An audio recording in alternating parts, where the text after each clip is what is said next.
जय शनिदेव। आज शनिवार का दिन शनिदेव की पूजा के लिए है। इस दिन शनिदेव की पूजा करने से वे प्रसन्न होते हैं और भक्तों के कष्ट दूर करते हैं। जिनकी कुंडली में शनि दोष, शनि की 7.5 या ढैया होती है, उनको शनिवार का व्रत करना चाहिए और शनिवार व्रत कथा पढ़नी चाहिए। शनिदेव की इस कथा का श्रवण करने से सभी कष्ट दूर हो जाते हैं और शनिदेव की कृपा प्राप्त होती है। सबसे पहले शनिवार के दिन हमें स्नान आदि से निवृत्त होकर शनिदेव के मंदिर जाना चाहिए। उनको सरसों के तेल से स्नान कराना चाहिए। सरसों के तेल का दीपक जलाना चाहिए। पीपल के पेड़ में भी हम जल चढ़ाएं और सरसों के तेल का दीपक जलाएं। शनिदेव को प्रसाद का भोग लगाएं, नीले पुष्प अर्पित करें और उनकी अच्छे से पूजा करें और उसके बाद शनिवार व्रत का संकल्प लें। शनिवार व्रत की कथा जरूर पढ़ें। शनिदेव की इस कथा के बारे में हम आपको बताने जा रहे हैं। शनिदेव की कथा इस प्रकार है। एक समय की बात है, सभी ग्रहों में सर्वश्रेष्ठ होने को लेकर विवाद हो गया। वे सभी ग्रह सूर्य, चंद्र, मंगल, बुध, गुरु, शुक्र, शनि, राहु और केतु इंद्रदेव के पास गए। वे भी निर्णय करने में असमर्थ थे, तो उन्होंने सभी ग्रहों को पृथ्वी पर राजा विक्रमादित्य के पास भेज दिया, क्योंकि वे एक न्यायप्रिय राजा थे। सभी ग्रह राजा विक्रमादित्य के पास पहुंचे और अपने विवाद के बारे में बताया। राजा विक्रमादित्य ने सोच विचार के बाद 9 धातु स्वर्ण, रजत, कांस्य, पीतल, सीसा, रांगा, जस्ता, अभ्रक और लोहे से सिंहासन बनवाया और उनको क्रम से रख दिया। उन्होंने सभी ग्रहों से इस पर बैठने को कहा। साथ ही कहा कि जो सबसे बाद में बैठेगा वह सबसे छोटा ग्रह होगा। लोहे का सिंहासन सबसे अंत में था, जिस जगह से शनिदेव सबसे अंत में बैठे। इस वजह से वे नाराज हो गए। उन्होंने राजा विक्रमादित्य से कहा कि तुमने जानबूझकर ऐसा किया है।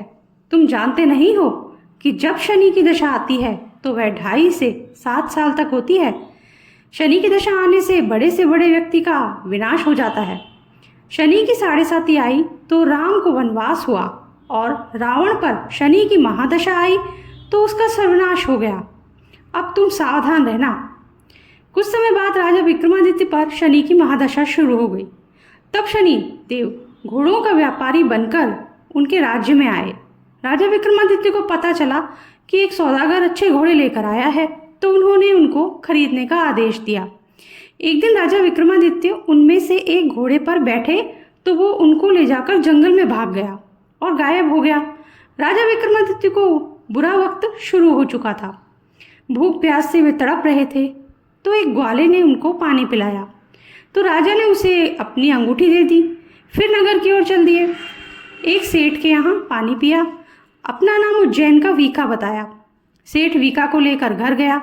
वहाँ उसने देखा कि एक खूंटी पर हार टंगा है और खूंटी उसे निगल रही है। देखते ही देखते हार गायब हो गया। हार चुराने के आरोप में सेठ ने वीका को कोलवाल से पकड़वा दिया। वहाँ के राजा ने वीका का हाथ पैर कटवा दिया और नगर के बाहर छोड़ने का आदेश दे दिया। वहाँ से एक तेली गुजर रहा था। वीका को देखकर उसे उस पर दया आ गई और उसने उसे बैलगाड़ी में बिठाकर आगे चल दिया। उस समय शनि की महादशा समाप्त हो गई।